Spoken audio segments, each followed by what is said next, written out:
जय हिंद दोस्तों, class today के डिजिटल प्लेटफॉर्म पे आप सभी लोगों का स्वागत है। इस उम्मीद के साथ कि आप सभी लोग स्वस्थ होंगे, मस्त होंगे, बहुत ही अच्छे से अध्ययन कर रहे होंगे, है ना। फटाफट आज की क्लास को स्टार्ट करते हैं। जैसा मैंने आपको लास्ट क्लास में बताया था, और लास्ट क्लास में देखें तो हम कंप्लीट रूप से क्वेश्चन आंसर फॉर्मेट में, है ना, जो ऑल एग्जाम्स के लिए क्लासेस जो चल रही हैं, इसमें मैंने आपको मौर्य साम्राज्य,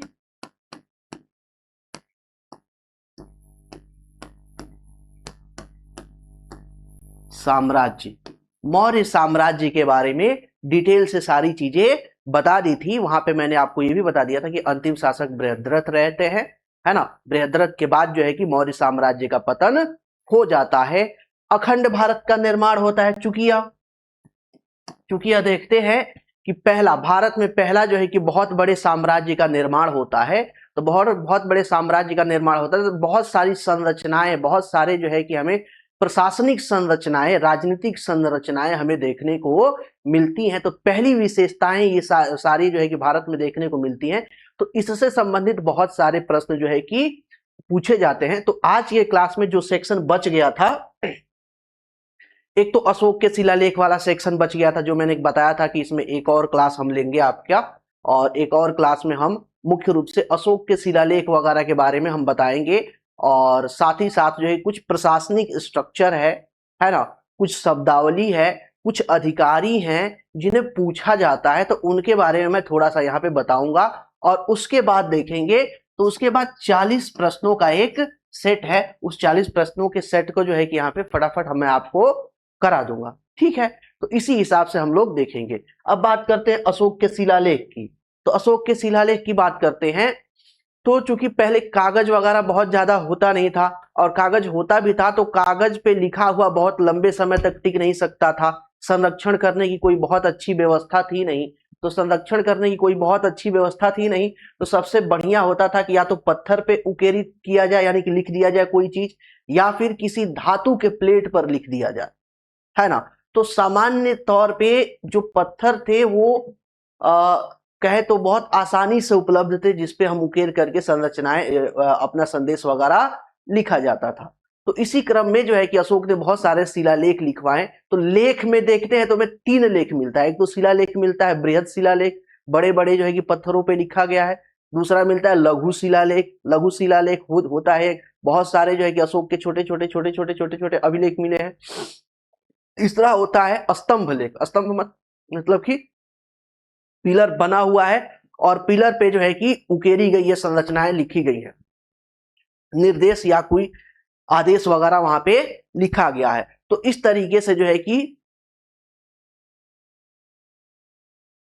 लेख के 3 फॉर्मेट हमें यहाँ पे देखने को मिलते हैं। साथ ही साथ एक और होता है गुहा लेख, है ना। गुहा लेख मतलब कि जो केव है, जो गुफाएं हैं, गुफाओं के अंदर उनके दीवारों पे लिखना, वो गुहा लेख बोलते हैं उसको। तो ये 3 तरह के लेख जो है कि हमें देखने को मिलता है। सामान्य तौर पे यहाँ पे हम जो है कि छोटे अभिलेखों की बात नहीं करेंगे। छोटे अभिलेखों को मैं आपको प्रश्न जब कराऊंगा, जब प्रश्न सेशन कराऊंगा, तो वहां पे कहीं ना कहीं उस चीजों को मैं कवर करके करा दूंगा, उसमें वो सारी चीजें आ जाएंगी, ठीक है। तो यहाँ पे हम जब मुख्य रूप से जो देखेंगे, वो जो सबसे महत्वपूर्ण है वो है अशोक के 14 बड़े शिलालेख, साथ ही साथ उसके स्तंभ लेख। 7 स्तंभ लेख हैं जो 6 जगहों से पाए गए हैं। इसके बाद कुछ प्रशासनिक संरचनाएं देखेंगे, कुछ शब्दावली देखेंगे। अधिकारी को इस काल में तीर्थ बोलते हैं। 27 जो है कि बड़े अधिकारी देखने को मिलते हैं जिन्हें तीर्थ बोलते हैं। इसके अलावा अन्य बहुत सारे जो है कि छोटे अधिकारी देखने को मिलते हैं। प्रधानमंत्री को महामात्य बोलते हैं, जो मंत्री है उसे मात्य बोलते हैं। तो ये बहुत सारी शब्दावलियां हमें देखने को मिलती है। कई बार एसएससी वगैरह में पूछा गया है सीधा सीधा कि मात्य या अमात्य का संबंध किससे है ना। तो किससे है? मौर्य साम्राज्य से। मौर्य साम्राज्य के ये सारे क्या थे? अधिकारी हुआ करते थे। तो बिना देर किए इसको फटाफट जो है कि स्टार्ट करते हैं। सबसे पहला, पशु बलि की निंदा किसमें दिया गया है? प्रथम शिलालेख में। अब यहाँ पे पहली बार बहुत बड़ा साम्राज्य बना था, बहुत सारे अधिकारी थे, बहुत सारे अधिकारी थे। तो जब मिलते जुलते थे, जब फंक्शन वगैरह होता था, तो बड़ी मात्रा में वहां पे क्या होता था? बलि प्रथा चलती थी। पशुओं को काट दिया जाता था, हजारों की संख्या में पशुओं को काट दिया जाता था, सैकड़ों की संख्या में पशुओं को काट दिया जाता था। बड़े लेवल पर काट दिया जाता था। तो इससे अशोक द्रवित हुआ, कहा कि ये सब जो तुम पार्टी सार्टी कर रहे हो ना, ये गलत है, इसकी हम निंदा करते हैं, इस पे प्रतिबंध लगाते हैं, इस पे तुम लोगों को ये सारा काम करने की जरूरत नहीं है। तो पशु बलि निषेध या निंदा किया, या इस पे रोकथाम के लिए कार्य किया था अशोक पहले अभिलेख में, ये हमें सूचना देखने को मिलती है। ठीक है, सीधा सीधा ऐसे ही पूछा जाता है कि पशु बलि की निंदा निम्नलिखित में से किस अशोक के निम्नलिखित में से किस अभिलेख में पशु बलि की निंदा की गई है? पशु बलि की रोक की बात की गई है तो प्रथम अभिलेख में। ऐसे सीधा सीधा आपसे प्रश्न पूछा जाता है। ठीक है, मनुष्य व पशु दोनों के लिए चिकित्सा व्यवस्था तथा लोगों के लिए लोक कल्याणकारी व्यवस्था कहां पे बनाया है, दिया गया है इसके बारे में उल्लेख? तो दूसरे शिलालेख के बारे में यहां पे बताया गया है। अब यहां पे पहली बार हमको देखता है, देखिए अशोक से पहले भी देखें, अशोक से पहले भी अगर हम देखते हैं तो मानव चिकित्सा के बारे में हमें जानकारी मिलती है ना? मानव चिकित्सा के बारे में हमें जानकारी मिलती है। मानव के वैद्य लोग होते थे जो मानवों का इलाज करते थे, ह्यूमन बीइंग का इलाज करते थे, वो अपना जो है कि चिकित्सालय चलाते थे। राजकीय वैद्य भी होते थे, हर एक कबीला था तो कबीले में भी जो है कि उनके वैद्य होते थे, तो वो सारे लोग इलाज करते थे। लेकिन यहाँ पे पहली बार देखते हैं कि बड़े लेवल पर मनुष्यों के लिए क्या अस्पताल यानी कि चिकित्सा व्यवस्था की गई। साथ ही साथ पहली बार विश्व में पहली बार पशु चिकित्सा बनाया जो है कि का कॉन्सेप्ट आया। विश्व में पहली बार,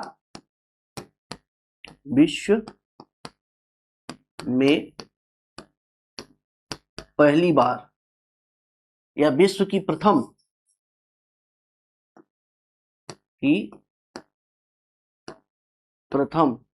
पशु चिकित्सा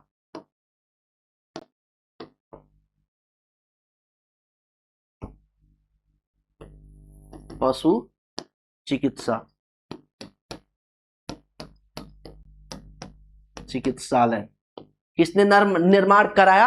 अशोक ने कराया। ठीक है, दूसरी इसमें टर्म हमें देखने को मिलता है लोक कल्याणकारी व्यवस्था। लोक कल्याणकारी व्यवस्था से कि क्या मतलब है? क्या उस समय संविधान वगैरह था क्या? जैसे आज हम संविधान पढ़ते हैं तो संविधान में मैं जो आपको वैसे तो ऑल एग्जाम्स ये है ना, ये जो आपका ऑल एग्जाम्स के लिए जो भी कोर्स चल रहा है, इसमें मैंने आपको पॉलिटी का पूरा क्लास जो है कि लगभग 14-15 क्लासेस में कंप्लीट करा दिए हैं। ठीक है, ऐसे ही जैसे चल रहा है पीपीटी के माध्यम से, इसी तरह से मैं आपको क्वेश्चन आंसर फॉर्मेट में वो सारी चीजें करा रखी है और वहां पे जो है कि आपको प्रैक्टिस भी कराया है प्रश्नों का। ठीक है, तो उस क्रम में हम देखते हैं तो जब संविधान पढ़ते हैं तो जैसे अभी फाउंडेशन क्लास चल रहा है तो फाउंडेशन में मैंने आपको बता रखा है कि भारत एक कल्याणकारी राज्य होगा। भारत कैसा होगा? एक कल्याणकारी राज्य होगा। कल्याणकारी राज्य का मतलब ये हो गया कि भारत के जो नागरिक हैं, नागरिकों की सहूलियत और सुविधा के दृष्टिकोण से जो भारत की राज्य सरकार है वो व्यवस्था लेके चलेगी।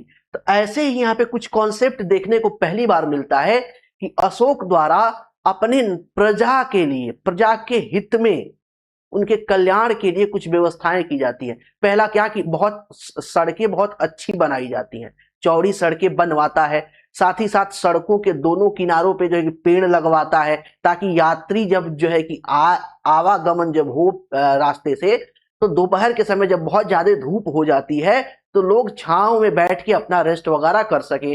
साथ ही साथ जगह जगह पे, रास्तों पे या मोड़ पे, जगह जगह पे जलपान की व्यवस्था, यानी कि साथ ही साथ वहां पे कुएं वगैरह खुदवाया गया, पानी पेयजल की व्यवस्था कराई गई ताकि जो यात्री हैं उनको किसी तरह की कठिनाई का सामना न करना पड़े। तो इस तरह का पहली बार कॉन्सेप्ट हमें देखने को मिलता है कि एक राजा अपनी प्रजा के भलाई के लिए, कल्याण के लिए इस तरह का कार्य करता है। तो इसे ही कल्याणकारी व्यवस्था जो है कि यहाँ पे पहली बार इंट्रोड्यूस किया गया है अशोक द्वारा। ठीक है, नेक्स्ट देखते हैं, राजकीय अधिकारियों को प्रत्येक 5 वर्ष पे क्षेत्र का दौरा करने का आदेश दिया जाता है। जैसे आज नेता लोग हैं, इलेक्शन लड़ते हैं, इलेक्शन लड़ने के बाद जो है जीत जाते हैं, जीतने के बाद 500 बस अपना पार्लियामेंट में गुजारते हैं, फिर 500 बाद फिर अगले बार जब जो है ना चुनाव आता है तभी दिखते हैं, बीच में जल्दी दिखते नहीं है वो लोग एक बार जीतने के बाद। लेकिन यहाँ पे अशोक क्या बोलता है अपने अधिकारियों को कि आपको अपने क्षेत्र में जाना है ना, और प्रत्येक 5 वर्ष पे जाना है, घूमना है, देखना है वहां पे समस्या क्या है, लोगों की समस्या क्या है, स्थानीय समस्या क्या है। अगर आपको अपने स्तर पे उन समस्या का समाधान हो जाता है तो ठीक है, अगर नहीं होता है तो उसके बारे में हमें क्या कीजिए, सूचित कीजिए, ताकि हम अपनी प्रजा की समस्या का समाधान कर सके। इसके बारे में कहां पे बताया गया है, तीसरे अभिलेख में बताया गया है। भेरी घोष की जगह धम्म घोष की बात की गई है ना। लास्ट क्लास में भी मैंने आपको बताया था कि इस तरीके से एक संरचना जो है कि पहले के टाइम में हुआ करती थी, इस तरह की संरचना हुआ करती थी, है ना। इस तरीके की संरचना होती थी जिसे भेरी बोलते हैं, भेरी बोलते थे। और जब युद्ध का आरंभ होता था तो भेरी को बजाया जाता था, तो बजाने के साथ ही युद्ध आरंभ हो जाता था, युद्ध के आक्रमण के घोष के साथ। और साथ ही साथ जब समापन होता था तो भी जो है कि ये भेरी बजाई जाती थी। इसी तरीके से महाभारत काल में देखते हैं तो महाभारत काल में भेरी 9 बज के शंखनाद होता है। भगवान कृष्ण जब महाभारत काल होता है तो महाभारत काल में वो युद्ध आरंभ करने के लिए शंख बजाते हैं प्रातः काल। और फिर जब समापन करना होता है शाम के समय तो भी जो है कि वो शंखनाद करते हैं, शंख बजाते हैं। तो युद्ध की शुरुआत और युद्ध का अंत दोनों जो है कि भेरी के साथ या फिर शंखनाद के साथ होता था। तो अशोक ने कहा कि ये भेरी घोष बंद करो, धम्म की बात करता है। धम्म क्या है, तो धम्म जो है कि मानवीय मूल्यों से युक्त, मानवीय मूल्यों से युक्त एक जो है कि नियमों का संगठन जो है कि संग्रह है, सेट है, जिसको पालन करना क्या है, अनिवार्य है। ये जो है कि यहाँ पे धम्म लेके आते हैं। धम्म महामात्रों की नियुक्ति, महामात्रों, यहाँ पे महामात्र लिखा, महामात्य होना चाहिए, यहाँ पे महामात्य, महामात्य, महामात्यों की नियुक्ति, महामात्रों नहीं, महामात्यों की नियुक्ति। क्या होगा, महामात्यों की नियुक्ति। महामात्य कौन थे, तो महामात्य मतलब प्रधानमंत्री, है ना। जैसे आप बोल सकते हैं कि डिपार्टमेंटल हेड होते थे, ठीक है। 5वें शिलालेख में क्या लिखा गया है आपका, महामात्यों की नियुक्ति के बारे में की गई है। भेरी और घोष की जगह धम्म घोष की बात की गई है 4थे शिलालेख में। नेक्स्ट, आत्मनियंत्रण की बात कहा गया है किसमें, 6ठे शिलालेख में। आत्मनियंत्रण के बाद 6ठे शिलालेख में। 7वें और 8वें शिलालेख में अशोक के तीर्थ यात्राओं का वर्णन है। यहीं पे बताया गया है कि अशोक जो है कि जाता है नेपाल, और नेपाल जाता है तो वहां पे देखता है प्रजा की हालत खराब है ना, तो वहां पे कर में कमी करता है या कर हटा देता है। तो ये काम जो है कि कहां पे हमें मिलता है, 7वें और 8वें शिलालेख में मिलता है। सच्ची भेंट व सच्ची शिष्टाचार का उल्लेख 9वें शिलालेख में कर रखा है।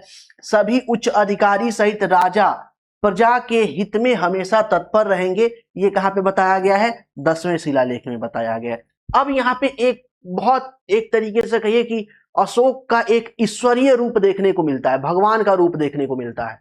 अशोक कहता है कि मैं राजा यानी पिता के समान होता है। राजा कैसा होता है, पिता के समान होता है, और जो प्रजा है वो पुत्र के समान होती है। तो राजा का ये कर्तव्य बनता है कि वो अपने पुत्र का ख्याल रखे, उसके जो है कि दुख में, सुख में, हर एक चीज में, विपदा में, समस्या में, हर एक चीज में पिता क्या करे, जो है कि अपने बच्चे का ख्याल रखे। ठीक वैसे ही राजा का यह कर्तव्य होता है कि हर एक परिस्थिति में अपनी प्रजा का ख्याल रखे। तो अपने अधिकारियों को निर्देश देता है कि हम चाहे कहीं भी रहे, गार्डन में टहल रहे हो, शयन कक्ष में महारानी के साथ जो है कि टाइम व्यतीत कर रहे हो, या हम जो है कि दरबार में हो, या अन्यथा क्रीड़ा स्थल पे हो, क्रीड़ा स्थल पे हो, है ना, कहीं भी हो। अगर कोई हमारी प्रजा में से कोई व्यक्ति अगर कोई समस्या लेके आता है तो आप उसे तुरंत समाधान करें, और अगर समाधान नहीं हो पाता तुरंत आप हमें सूचित करें, हम तत्काल प्रभाव से उसका क्या करेंगे, समाधान करेंगे। और ये 24 घंटे, है ना, 24 बोलते हैं ना, 24/7, 24/7 की ये सर्विस है। ये अनाउंस करता है कौन, अशोक करता है। कितनी बड़ी बात बोलता है उस समय, है ना। आज से जो है कि आप देखेंगे कि लगभग 2300-2400 साल पहले की बात है। इस तरह का कॉन्सेप्ट राजशाही था, फिर भी इस तरह का कॉन्सेप्ट अशोक लेके आता है। ठीक है, ये चीजें हमें देखने को मिलती है। धम्म की व्याख्या किसमें की गई है, 11वें अभिलेख में। पूछा जाता है सीधा सीधा, धम्म की व्याख्या किस अभिलेख में की गई है, सीधा सीधा पॉइंट टू पॉइंट प्रश्न पूछा जाता है ना। स्त्री महामात्य, महामात्र यहां पे लिखा हुआ है लेकिन महामात्र नहीं है, ये महामात्य है, महामात्य, महामात्य। महामात्यों की नियुक्ति 12वें अभिलेख में लिखा गया है। ठीक है, कलिंग युद्ध का वर्णन कहां पे दिया गया है? 13वें अभिलेख में। कलिंग युद्ध का वर्णन कहां पे दिया गया है?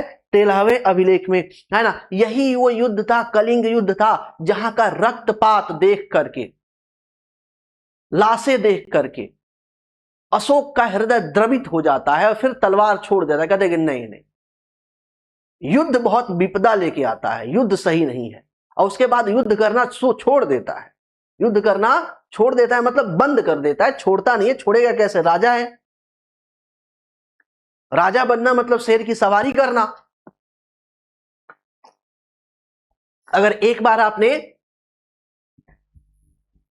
शेर की सवारी करना प्रारंभ किए, एक बार अगर आप शेर की सवारी करना प्रारंभ किए, उतर नहीं सकते हैं, उतरेंगे शेर आपको खा जाएगा। वैसे ही राजा है, अगर हथियार छोड़ देगा तो उसका साम्राज्य बिखर जाएगा, तो हथियार नहीं छोड़ेगा, लेकिन युद्ध जो है कि करना बंद कर देता है। अब फिलोसफर टाइप की बातें करने लगता है, अब धार्मिक बातें करने लगता है। और इस तरीके से देखा जाए कि जिसके पास ताकत होती है, अगर वो धार्मिक बात करे तो उसकी और महानता बढ़ जाती है ना। और जिसके पास ताकत नहीं है, वो फालतू कमजोर आदमी है, वो महानता की बात करे, वो धार्मिक बात करे, वो नैतिकता की बात करे, तो लोग कहते हैं कि बस चल निकल यहां से, जा यहां से हट। तो ताकत पहले अर्जित किया, ताकत सबको दिखाया, दिखाने के बाद क्या कि चैन से रहो, नहीं तो फिर निपटा दिए जाओगे। हम जैसे बता रहे हैं धार्मिक तरीके से जियो, तो इस तरीके से ये हमें देखने को मिलता है। ठीक है, अशोक ने जनता को धार्मिक जीवन जीने को कहा, व्यतीत करने को कहा कि आप क्या कीजिए, धार्मिक जीवन जिए, जो है कि जीना शुरू कीजिए, अपने धर्म का अनुसरण कीजिए, आपके जो धार्मिक मूल्य हैं उनका अनुसरण कीजिए, जो उसमें नैतिकता है उसका अनुसरण कीजिए और उसके हिसाब से अपना जीवन जी। इसके लिए इन्होंने प्रेरणा की। ठीक है, अब यहाँ पे देखेंगे तो कुछ स्तंभ लेख के बारे में है। स्तंभ लेख जैसे हरियाणा और अंबाला, हरियाणा अंबाला से एक स्तंभ लेख मिला है, दूसरा सिरसवा यूपी से मिला है, जिसको फिरोज शाह ने क्या किया, दिल्ली में टोपरा अभिलेख, यहाँ पे जो है कि इन्होंने दिल्ली में लगवाया। तो ये जो मिला है वो कहां पे लगवाया गया है? टोपरा में लगवाया गया है। ठीक है, मेरठ यूपी से मिला, फिरोज शाह तुगलक ने इसे दिल्ली मेरठ अभिलेख दिल्ली में ले जाके लगवा दिया। ठीक है, लौरिया नंदनगढ़ स्तंभ लेख, ये आपका बिहार चंपारण से मिला है, अभी भी वहीं पे है। स्तंभ लेख बिहार से, स्तंभ लेख बिहार से या बिहार के, यहाँ पे से नहीं होना चाहिए, बिहार के पश्चिमी चंपारण जिले में लौरिया अरेराज में स्थित है, लौरिया अरेराज स्तंभ लेख। ठीक है, रामपुरवा अभिलेख स्तंभ लेख का कहां पे है? पूर्वी चंपारण जिले में है, कौशाम्बी में स्थित था, जिसे अकबर ने इलाहाबाद के किले में लगवाया। वो कौन सा था? प्रयाग स्तंभ लेख, प्रयाग स्तंभ लेख। प्रयाग स्तंभ लेख कहां पे मिला था? कौशाम्बी में, जिसे अकबर ने अपने शासनकाल में उसे ले जाया, ले जाके जो फोर्ट बना हुआ है संगम पे, जो अशोक का फोर्ट बना हुआ, किला बना हुआ है, उस किले में ले जाके लगवाया प्रयाग स्तंभ को। ठीक है, अब यहाँ पे बहुत बार प्रश्न पूछा गया है, ये आपका जो है कि एसएससी में भी पूछा गया है, एसएससी में भी पूछा गया है, एनडीए में भी पूछा गया है, अन्य एग्जाम में भी पूछा गया है कि जब कलिंग पे आक्रमण किया अशोक, तो उस समय वहां का राजा कौन था? तो अनंत पद्मनाभम।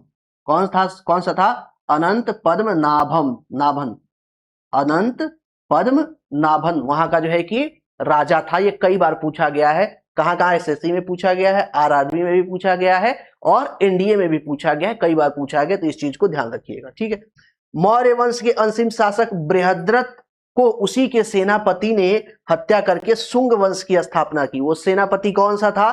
तो पुष्यमित्र शुंग। पुष्यमित्र शुंग ने मौर्य वंश के अंतिम शासक बृहद्रथ की हत्या की, जो उसका सेनापति भी था बृहद्रथ का।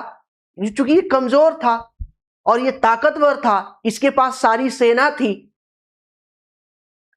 तो इसने क्या किया? इनकी हत्या करके अपना शुंग वंश की स्थापना। ये वैसे ही है जैसे आप कह सकते हैं ना कि भारत और पाकिस्तान वाला खेल है।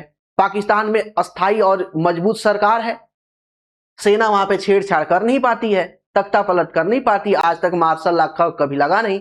पाकिस्तान का हाल देख लो, वहां के नेताओं का हाल देख लो, है ना। वहां के नेता पपेट होते हैं, कमजोर टाइप के होते हैं, जब मर्जी तब वहां पे मार्शल लॉ लग जाता है। आज तक आजाद हुआ पाकिस्तान 70 साल 73 साल हो गए, आज तक कभी वहां के गवर्नमेंट 5 साल पूरा ना की, बीच में ही गिर जाती है, धराशायी हो जाती है, गिरा दिया जाता है। मार्शल लॉ कई बार लग गया। तो मार्शल लॉ लगना मतलब यही है, राजा को तख्ता के से हटाया और हटा करके राजगद्दी अपने काबू में ले ली। ठीक वैसे ही पुष्यमित्र सिंह क्या था, सेनापति था, कमांडर था सेना में, बृहद्रथ की हत्या की और शुंग वंश की स्थापना कर दी। यह हमें देखने को मिलता है।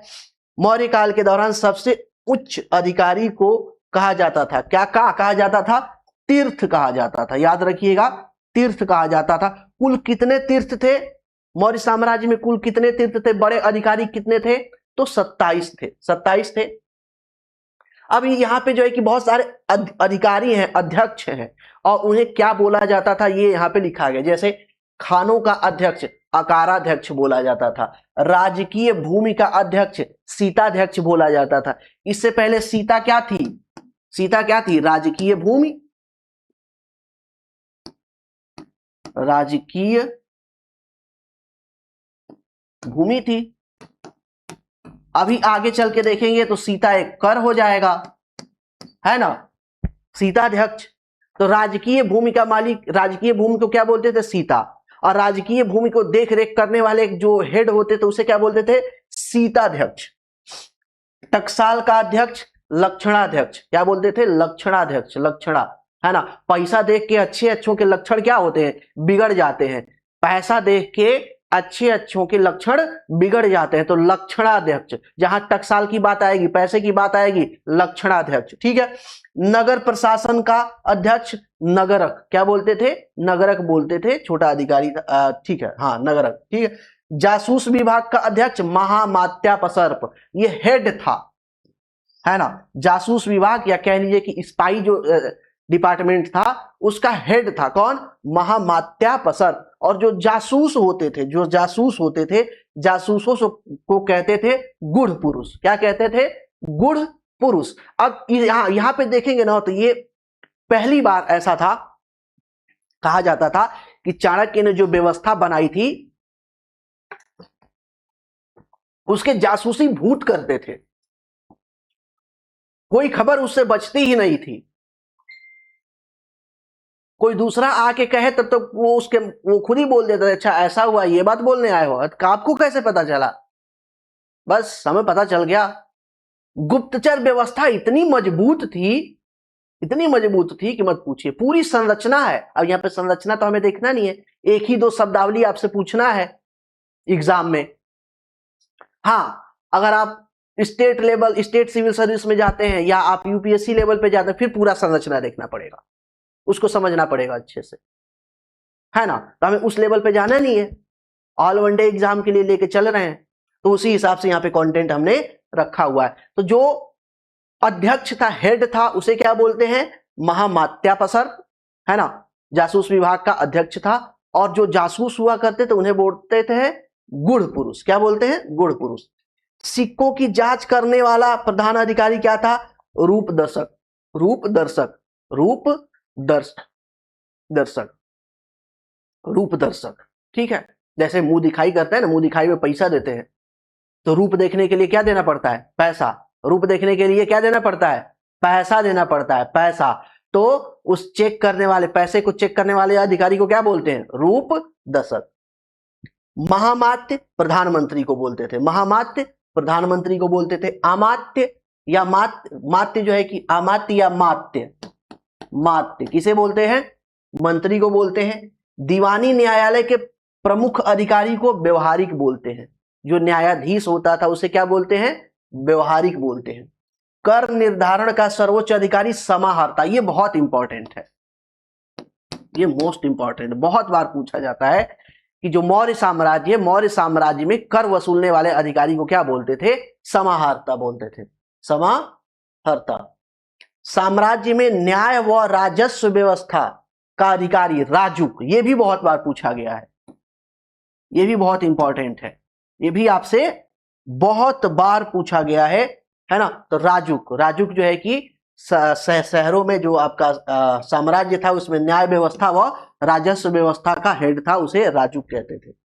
राजा, अब यहाँ पे क्या क्या हमें देखने को मिलता, अब यहाँ पे देखिए चाणक्य का सप्तांग सिद्धांत, सप्तांग सिद्धांत में चाणक्य 7 चीजें बताता है, बोलता है कि राजा के लिए 7 चीजें अनिवार्य है अगर आप राजा बन के जीना चाहते हैं, है ना।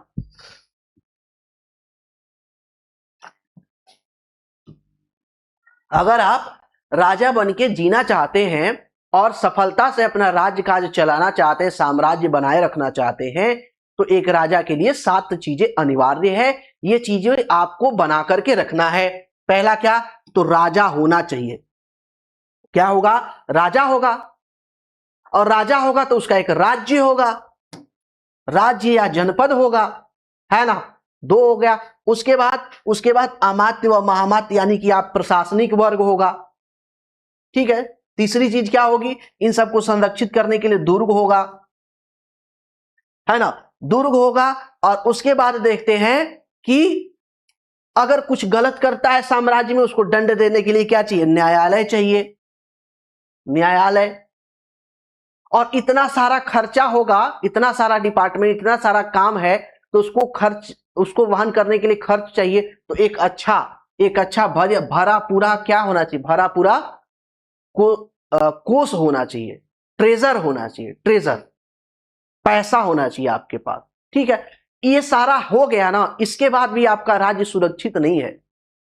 इसके बाद भी आपको आपदा की परिस्थिति से निपटने के लिए अपने आसपास के राज्यों से मित्रवत व्यवहार होना चाहिए। कैसा होना चाहिए, मित्रवत होना चाहिए, यानी कि आपके मित्र होने चाहिए ऐसे जो आपदा के समय या बाह्य आक्रमण के समय आपकी सुरक्षा सुनिश्चित कर सके। तो ये सप्तांग सिद्धांत में जो है कि ये आता है। इसमें से सीधा सीधा प्रश्न ये पूछा जाता है, निम्नलिखित में से कौन सप्तांग, चाणक्य के सप्तांग सिद्धांत का भाग नहीं है। तो भाग नहीं है तो वहां पे ज्यादातर सेना दे देता है, सेना। तो सेना जो है कि सप्तांग सिद्धांत का भाग नहीं है। याद रखिएगा कि जो चाणक्य ने सप्तांग सिद्धांत बनाया था, सप्तांग सिद्धांत के अकॉर्डिंग सप्तांग सिद्धांत में सेना को काउंट नहीं किया जाता है, और ज्यादातर यही देता है ना, सेना। ये कई बार सीडीएस वगैरह में, एनडीए वगैरह में भी पूछा गया है, तो इस चीज को ध्यान रखिएगा। यहाँ पे सेना नहीं है, सेना की जगह पे क्या है, न्यायालय है। न्यायालय के तहत सारी चीजें आ जाएंगी, व्यवस्था, है ना। चलिए, इस तरीके से लगभग कंटेंट समाप्त हो गया है। हाँ, कंटेंट देखा जाए तो समाप्त हो चुका है। अब जो हमें देखना है वो देखना है प्रश्न।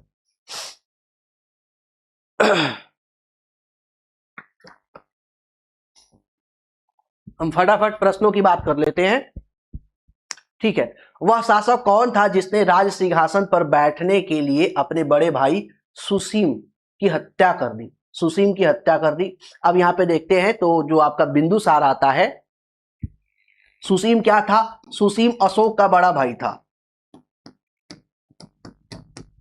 अशोक का बड़ा भाई था, लेकिन ये अयोग्य था, अयोग्य था। यहां तक इतना अयोग्य था, इतना अयोग्य था कि तक्षशिला में विद्रोह हुआ, तक्षशिला में विद्रोह हुआ और ये वहां पे था और उसको दबा नहीं पाया, विद्रोह को कंट्रोल नहीं कर पाया। फिर दोबारा बिंदुसार को अशोक को भेजना पड़ा कि जाके भाई कंट्रोल कर, तो अशोक जाके वहां पे कंट्रोल किया, तब जाके विद्रोह क्या हुआ, कंट्रोल में आया। तो अशोक जो था, अशोक ने सुसीमा की हत्या करके, अपनी भाई की हत्या करके राजगद्दी पे बैठा था, ठीक है। निम्नलिखित में सम्राट अशोक की वह पत्नी कौन थी जिसने उसको प्रभावित की, कारुआकी, कारुआकी, कारुआकी ही पत्नी थी, कारुआकी ही पत्नी थी कि जब ये नेपाल दौरे पे गया था तो वहां पे जब अकाल की स्थिति देखी, विपदा की स्थिति देखी, तो इसने वहां के किसानों का कर माफ कर दिया था। किसके कहने पे, कारुआकी के कहने पर। यह भी प्रश्न पूछा गया है कि नेपाल में जो में दौरा हुआ था अशोक का, तो वहां पे लोगों का जो कर माफ किया था, किसके कहने पे किया था, तो अपनी पत्नी कारुआकी के कहने पे किया था। अशोक ने अपने सभी अभिलेखों में एकरूपता से किस प्राकृत का प्रयोग किया, यानी कि भाषा का प्रयोग किया है, ये यहां पे पूछा जा रहा है। तो ये अर्धमगधी का किया है, किसका, अर्ध मगधी का किया है। बिंदुसार ने विद्रोहियों को कुचलने के लिए अशोक को कहां भेजा था? अभी मैंने बताया है, थोड़ा सा दिमाग अगर लगाएंगे तो आपको पता चल जाएगा। तक्षशिला। तक्षशिला, तक्षशिला में क्या हुआ? विद्रोह हुआ। विद्रोह में वहां पे सुसीमा था, सुसीमा जो है कि पराजित होने वाला था, वहां से जो है कि तो तुरंत यहां से अशोक को भेजा गया। अशोक को भेजा गया तो अशोक जा करके वहां पे क्या किया? सिचुएशन को हैंडल किया, संभाला और विद्रोह को दबाया। इसलिए कहने का मतलब यह है कि अशोक सुसीमा से ज्यादा योग्य था, हालांकि सुसीमा इसका बड़ा भाई था। बिंदुसार चाहता था कि सुसीमा राजा बने। बिंदुसार की चाहत क्या थी? सुसीमा राजा बने, क्योंकि बड़ा पुत्र था, लेकिन योग्य नहीं था। बहुत सारे जो मंत्री हुआ करते थे उनका चाह था कि यार ये किसी काम का है नहीं, बन जाएगा तो फिर साम्राज्य तहस नहस हो जाएगा। तो बना कौन? अशोक, सुसीमा की हत्या करके, मार करके। निम्नलिखित में से वह व्यक्ति कौन था जिसका नाम देवानाम प्रियदर्शी भी है? देवताओं का प्रिय शासक, देवताओं का प्रिय शासक। कहते हैं ना कि ईश्वरीय गुण आ जाता है। ईश्वरीय गुण क्या होता है? आ जाता है। अपने आप को भगवान, अपने आप को पिता और प्रजा को अपना पुत्र जो है कि मानने लगता है, उस हिसाब से देख रेख भी करता है। तो ये कौन होता है? अशोक होता है। अशोक के लिए देवानाम प्रियदर्शी की उपाधि हमें देखने को मिलती है। ये कई बार प्रश्न पूछा गया है एसएससी वगैरह में, और कई जगह जो है कि ये पूछा गया प्रश्न। निम्नलिखित में से प्राचीनतम राजवंश कौन सा है? मौर्य वंश, गुप्त वंश, कुषाण वंश और कण्व वंश। इसको मैंने जो है कि बताया था आपको, हसीन माशूक़ी, है ना? हसीन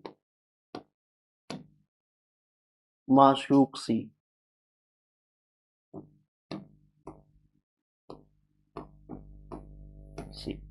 ठीक है, तो यहां पे देखते हैं तो हमें क्या देखने को मिलता है? हर्यक वंश, है ना, शिशुनाग वंश, नंद वंश, मौर्य वंश, शुंग वंश, कण्व वंश, और इससे भी पहले देते हैं बृहद्रथ वंश। बृहद्रथ वंश, बृहद्रथ वंश, बृहद्रथ वंश देखने को मिलता है। ये प्रॉपर जो है कि एक क्रोनोलॉजी है, शुंग वंश। ठीक है, तो कौन सा हो जाएगा सबसे पुराना इसमें से? देखिए, हर्यक वंश है नहीं, शिशुनाग वंश है नहीं, नंद वंश है नहीं, कौन सा होगा? मौर्य वंश। मौर्य वंश। गुप्त तो बहुत बाद में आते हैं, कुषाण बाद में आते हैं, है ना, कण्व वंश बाद में आता है। कौटिल्य, चाणक्य किसका प्रधानमंत्री था? तो चंद्रगुप्त, सॉरी ये तो गुप्त का, चंद्रगुप्त मौर्य का। किसका था? चंद्रगुप्त मौर्य का। हालांकि ये छोटे एग्जाम है, छोटे एग्जाम में इस तरह के प्रश्न पूछते हैं, है ना। मैंने आपको बता रखा है कि जो 3 राजा ऐसे थे जिनके काल में जो है कि चाणक्य प्रधानमंत्री रहा। एक तो चंद्रगुप्त मौर्य, चंद्रगुप्त मौर्य था। दूसरा आपका बिंदुसार था, बिंदुसार था। और तीसरा आपका अशोक था, अशोक। लेकिन अशोक के काल में बहुत ज्यादा प्रधानमंत्री नहीं रहा, कुछ दिनों तक रहा, फिर हट गया, ज्यादा उसका प्रभाव दिखता नहीं है। लेकिन रहा था अशोक के काल में, ये है, लेकिन कम रहा था। यही आयोग लेवल पे प्रश्न जाएंगे ना, आयोग लेवल पे जाएंगे ना प्रश्न, जैसे आपका बीपीएससी हो गया, यूपीपीसीएस हो गया, या आप यूपीएससी हो गया, तो आप बड़े लेवल पे जाएंगे तो क्वेश्चन उल्टा हो जाएगा। क्या हो जाएगा? निम्नलिखित में से किस राजा के काल में, किस राजा के काल में चाणक्य जो है कि प्रधानमंत्री पद पे कार्य नहीं किया था? तो 3 इसमें है जिसमें किया था, एक जो है कि कोई और डाल देगा, या फिर अगर यही देगा कि किसके राज्य में कार्य किया था, वहां पे कूट के माध्यम से दे देगा, 5 नाम दे देगा, 3 उसमें से होगा, फिर उसमें कोड के माध्यम से जो है कि आपको चूज करना होगा 1 2 3 1 2 3 ऐसे करके। तो इस तरीके से प्रश्न जो है कि डीप होता जाता है जैसे जैसे एग्जाम बढ़ता जाता है। कलिंग विजय के उपरांत अशोक महान ने निम्नलिखित किस धर्म को अंगीकार किया? बौद्ध धर्म को। बौद्ध धर्म को बहुत ज्यादा ये मानता था। किसे? बौद्ध धर्म को। यही तो है कि बौद्ध धर्म को भारत से निकाल करके अंतरराष्ट्रीय धर्म बनाया। महेंद्र और संघमित्रा को ये बार बार पूछा जाता है महेंद्र व संघमित्रा। महेंद्र इसका कौन था? महेंद्र इसका कौन था? पुत्र था अशोक का। और संघमित्रा कौन थी? पुत्री थी। पुत्री थी। इन दोनों को श्रीलंका भेजा धर्म प्रचार के लिए, बौद्ध धर्म को जो है कि बना के आइए। देखिए श्रीलंका में बौद्ध धर्म है, थाईलैंड, म्यांमार, कंबोडिया, है ना, उधर जितने हैं बौद्ध धर्म है। चाइना बौद्ध धर्म, जापान बौद्ध धर्म, वियतनाम बौद्ध धर्म, बहुत सारे इधर जो है कि बौद्ध धर्म बौद्धिस्ट हैं, या तो बौद्धिस्ट हैं या तो नास्तिक हैं, भगवान को मानते ही नहीं। बौद्ध भी तो वही है ना, बौद्ध तो वही है, महात्मा बुद्ध तो वही है जो भगवान को नहीं मानते थे। कहते भगवान कुछ नहीं होता, है ना, नर्क स्वर्ग कुछ नहीं होता। ये कॉन्सेप्ट लेके आते हैं। नेक्स्ट आगे देखते हैं। चंद्रगुप्त के शासन विस्तार में किसने मुख्य रूप से मदद की थी? शुद्धोधन ने, उमागुप्त ने, चाणक्य ने, शूद्रक ने। अब ये थोड़ा सा डीप प्रश्न है ना, आरआरबी में पूछा। देखिए कभी कभी छोटे छोटे एग्जाम में बहुत डीप प्रश्न पूछ देता है, तो इस तरह के जब डीप प्रश्न पूछ देना तो परेशान नहीं होने का। क्यों? क्योंकि इस तरह के डीप प्रश्न आपके सिलेक्शन में किसी तरह से कोई बाधा नहीं बनेंगे। आपको नहीं आता ना, अगर उस आपका जो क्लास है, क्लास में अगर 50 बच्चे बैठे हैं तो 50 में से ये मान के चलिए कि 50 में से 50 को लगभग नहीं आता होगा इसका उत्तर, सेम टू सेम। क्यों? बहुत डीप है। मैंने भी जो आपका कॉन्सेप्ट पढ़ाया है तो उसमें ये चीज नहीं बताई है, क्योंकि बहुत ज्यादा डीप है, इतना डीप। बट कभी कभी ऐसे छोटे एग्जाम में बहुत ज्यादा डीप जाके प्रश्न पूछ लिया जाता है, इसका बहुत ज्यादा कोई मतलब होता नहीं है। ये बस ये है कि आपको एलिमिनेट करने के लिए कि आप तुक्का लगाएं और एलिमिनेट हो जाएं, इस तरीके से लिए इस तरह के प्रश्न जो है कि डाल दिए जाते हैं, और इनका कोई अस्तित्व नहीं है।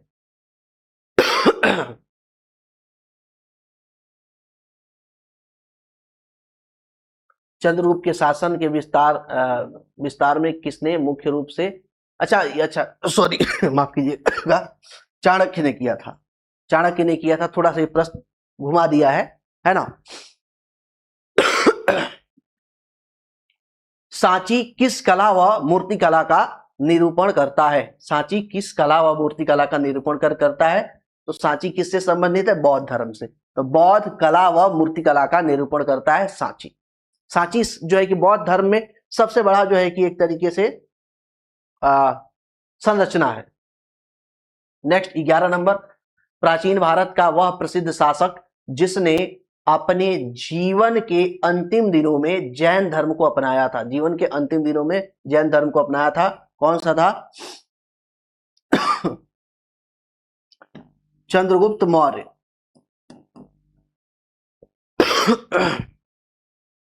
भद्रबाहु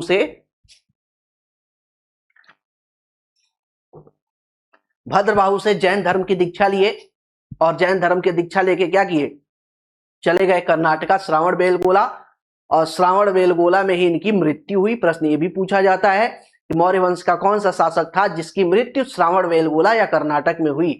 या प्रश्न उल्टा भी पूछ दिया जाता है कि चंद्रगुप्त मौर्य की मृत्यु कहां हुई? तो कर्नाटक श्रावण बेलगोला में। वही श्रावण बेलगोला है कर्नाटक जहां पे ऋषभदेव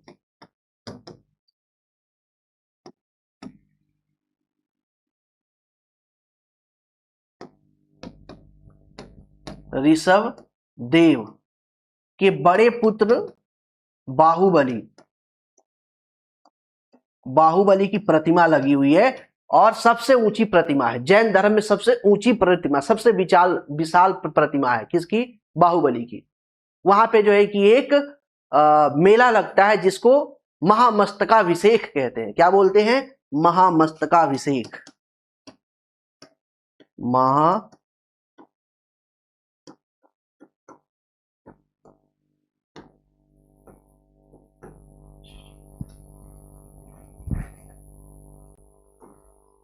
अभिषेक, महामस्तकाभिषेक बोलते हैं। वहां पे जो है कि हर 12 साल पे, कितने? प्रत्येक 12 साल पे। जैसे इलाहाबाद में प्रत्येक 12 साल पे क्या होता है? महाकुंभ लगता है। पिछले साल लगा था 24 में, है ना।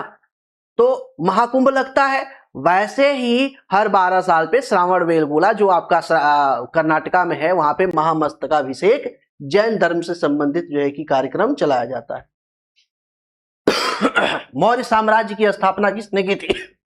चंद्रगुप्त मौर्य ने। चलो आगे, मौर्य साम्राज्य में प्रचलित मुद्रा का नाम था पण। क्या नाम था? पण। निम्नलिखित में से कौन मौर्य वंश का शासक नहीं है? अब देखिए, ये भी है, ये भी है, ये भी है, ये मौर्य वंश का शासक नहीं। अजात शत्रु मौर्य वंश का शासक नहीं है, ये हर्यक वंश का शासक है ना। बिंबिसार का पुत्र है अजात शत्रु, बिंबिसार को मार के राजा बना था, फिर इसका पुत्र उदयन आता है, इसको मार के राजा बन जाता है। निम्नलिखित में से अशोक का उत्तराधिकारी कौन था? अशोक का उत्तराधिकारी कौन था? तो कुणाल था, कुणाल। नेक्स्ट, अरे बिंदुसार होगा नहीं, ये है नहीं, दो ही में से एक होगा, कुणाल है। निम्नलिखित किस शहर में अशोक के शिलालेख नहीं है? गिरनार, कांधार, पाटलिपुत्र, टोपरा। तो पाटलिपुत्र से इसका कोई भी शिलालेख नहीं मिला है ना। अशोक का पाटलिपुत्र से कोई शिलालेख नहीं मिला, गिरनार से मिला है, कांधार से मिला है, टोपरा जो है एक स्तंभ लेख मिला ही मिला है। देखिए शिलालेख पढ़ने से कितना फायदा हुआ। टोपरा स्तंभ लेख नहीं मिला है ना। कांधार से अलग मिला, गिरनार से मिला है, कांधार से मिला है, पाटलिपुत्र से नहीं मिला है। अर्थशास्त्र के लेखक समकालीन थे, यानी कि अर्थशास्त्र मतलब चाणक्य की बात की जा रही है, अशोक के समकालीन थे, चंद्रगुप्त के समकालीन थे, चंद्रगुप्त विक्रमादित्य के नहीं, समुद्रगुप्त नहीं, चंद्रगुप्त मौर्य के समकालीन थे, उनके गुरु थे, है ना। नंद वंश के पश्चात मगध पर किस वंश का शासक आया? मौर्य वंश का, है ना। नंद वंश के अंतिम शासक धनानंद की हत्या करके मौर्य साम्राज्य की स्थापना करता है कौन? चंद्रगुप्त मौर्य, चाणक्य के सहयोग से। मौर्य काल में शिक्षा का सर्वाधिक प्रसिद्ध केंद्र कौन सा था? तो तक्षशिला। तक्षशिला के बारे में डिटेल से मैंने बता रखा है, अब यहां पे नहीं बात करते हैं। मेगस्थनी की पुस्तक का नाम इंडिका। देखो इंडिका 3 लिखी गई है, अब चूंकि आपका सिलेबस है नहीं, इंडिका क्या है? 3 लिखी गई है ना। एक तो मेगस्थनी लिखे है, एक एरिन ने लिखा है, एक और नाम मिस कर रहे हैं, वो 3 लोगों ने जो है कि इंडिका लिखी, लेकिन सबसे फेमस जो इंडिका बुक है वो मेगस्थनीज की है, बहुत कई बार पूछा गया है। जिसके ग्रंथ ने चंद्रगुप्त मौर्य के विशेष रूप से वर्णन हुआ है वह है भाष्य, क्षुद्रक, अश्वघोष। अश्वघोष तो दूर का है ना। विशाखा दत्त, तो यहाँ पे हमें देखने को मिलता है विशाखा दत्त। विशाखा दत्त की जो है कि पुस्तक में चंद्रगुप्त मौर्य की विशिष्ट रूप से उल्लेख मिलता है। वह स्रोत जिसमें पाटलिपुत्र के प्रशासन का वर्णन उपलब्ध है, दिव्यावदान, इंडिका, अर्थशास्त्र। प्रशासन की बात की जा रही है, प्रशासन की बात की जाए, ध्यान दीजिएगा इस चीज को, है ना। अशोक का कोई जो है कि स्रोत की बात यहाँ पे की नहीं जा रही है, ठीक है। इंडिका में मिलता है। इंडिका में मौर्य साम्राज्य के प्रशासन, मौर्य साम्राज्य की जो है कि सैनिक संगठन, मौर्य साम्राज्य का जो है कि सामाजिक व्यवस्था, मौर्य साम्राज्य की कृषि वगैरह के बारे में, वनस्पतियों के बारे में कुछ जानकारी यहाँ पे दी गई है। अशोक के शिलालेखों में प्रयुक्त भाषा है संस्कृत है, प्राकृत है, पाली है और हिंदी है। तो प्राकृत है, सामान्य तौर पे क्या है? प्राकृत है। प्राकृत में अर्धमगधी को रखा गया है, अभी मैंने इससे पहले कराया। निम्नलिखित में से किस मौर्य राजा ने दक्कन की विजय प्राप्त की? अशोक ने, चंद्रगुप्त ने, बिंदुसार ने और कुलाण ने। तो इसमें से किसने की थी? चंद्रगुप्त ने। चंद्रगुप्त ही है तो जो क्या करता है, पूरे साम्राज्य को एकजुट करता है। मेगस्थनीज ने भारतीय समाज को कितने श्रेणियों में बांटा था? 4 श्रेणियों में, 5 श्रेणियों में, 6 श्रेणियों में, 7।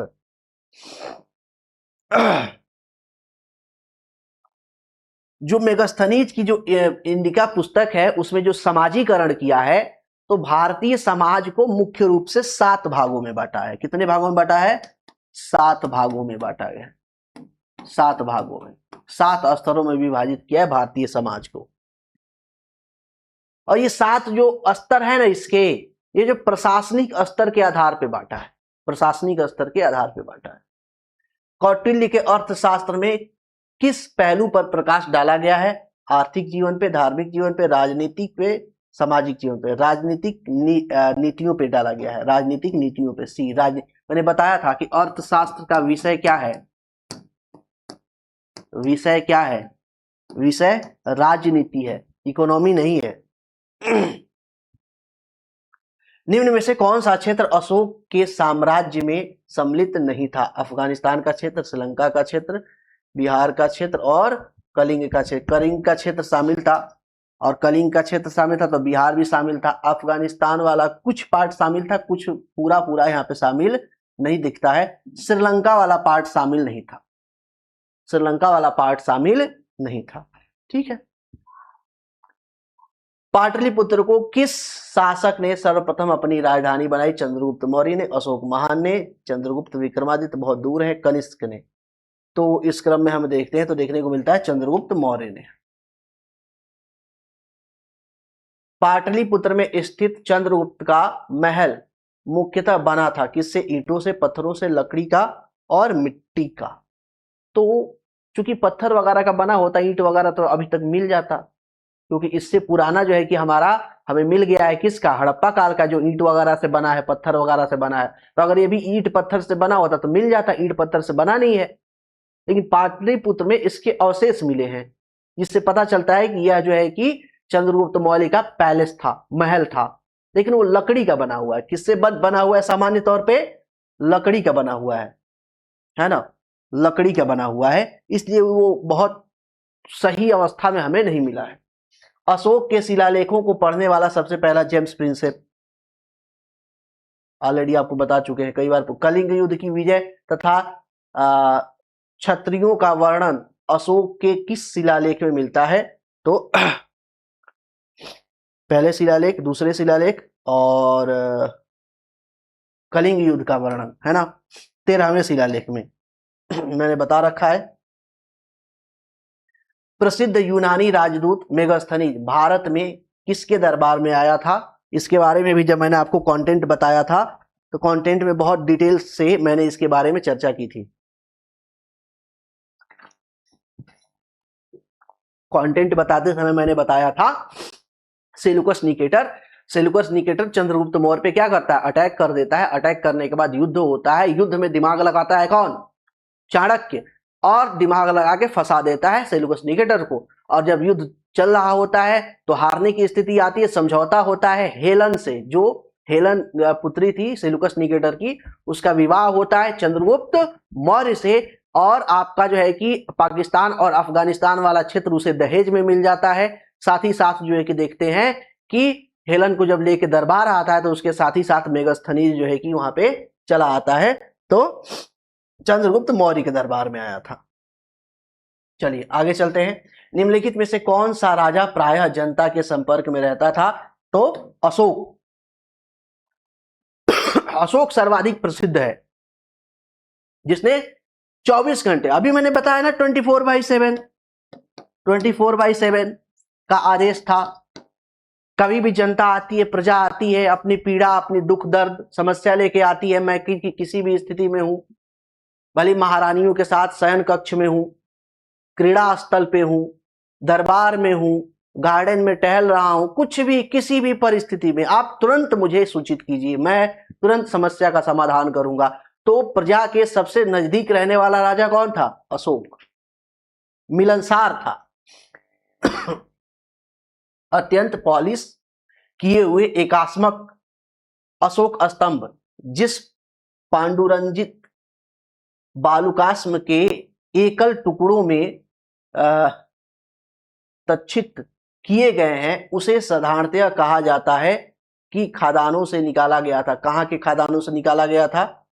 यानी कि जो यहाँ पे पॉलिशदार पत्थर पे जो अभिलेख लिखे गए हैं ना, वो कहाँ से निकाला गया था, सीधा सीधा ये आपसे पूछा जा रहा है। मिर्जापुर के समीप चुनार से, लौरिया नंदनगढ़ से, वाराणसी के समीप सारनाथ से, भुवनेश्वर के समीप उदयगिरी से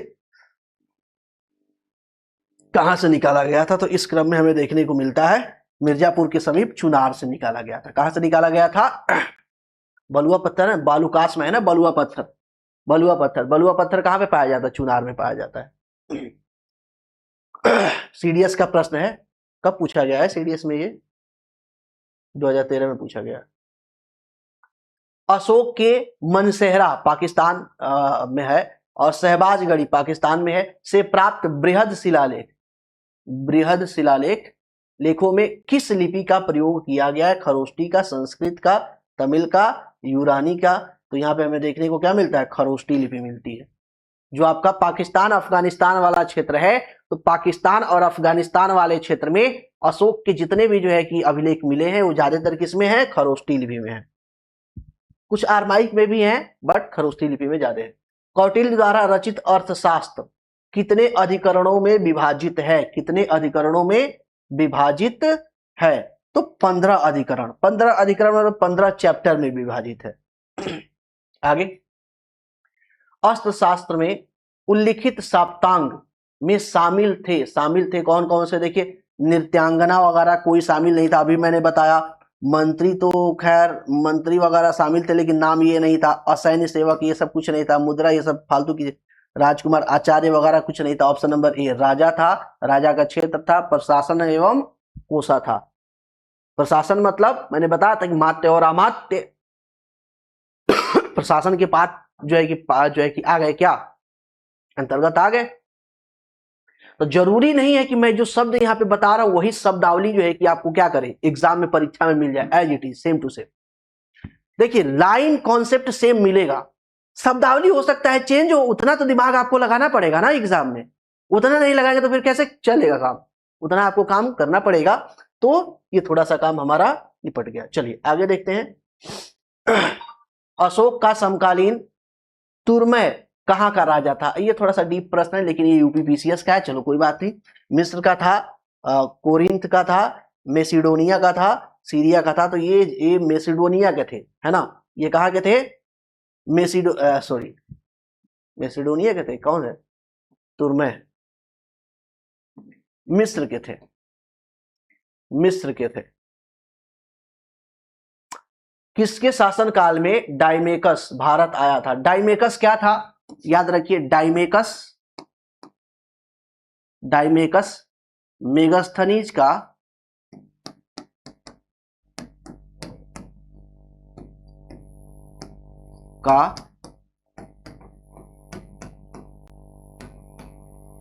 उत्तराधिकारी था। मेगास्थनीज का क्या था? उत्तराधिकारी था, यानी मेगास्थनीज के बाद आया था।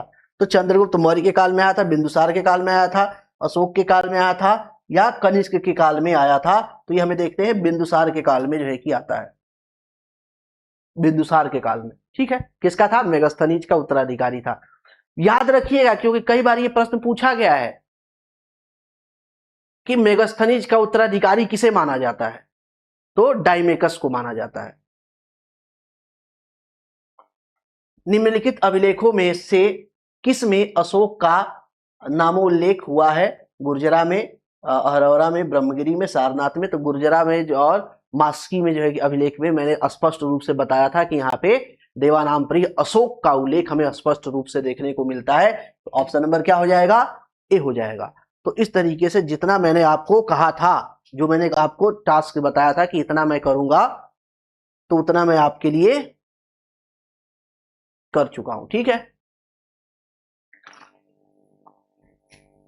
चलिए तो आज की क्लास में इतना ही रहने देते हैं। मिलते हैं आपसे नेक्स्ट क्लास में। और नेक्स्ट क्लास में यानी कि अब मौर्योत्तर काल हमारा स्टार्ट होगा। मौर्य साम्राज्य एंड हो गया, तो मौर्य साम्राज्य एंड होने के साथ ही साथ हम क्या देखेंगे? मौर्योत्तर काल देखेंगे। यानी मौर्य के बाद जितने भी जो है कि राजा रजवाड़े राजवंश आते हैं उनको देखेंगे, साथ ही साथ उनसे रिलेटेड प्रश्न करेंगे। ठीक है, तो आज के लिए इतना ही। मिलते हैं आपसे नेक्स्ट क्लास में। धन्यवाद।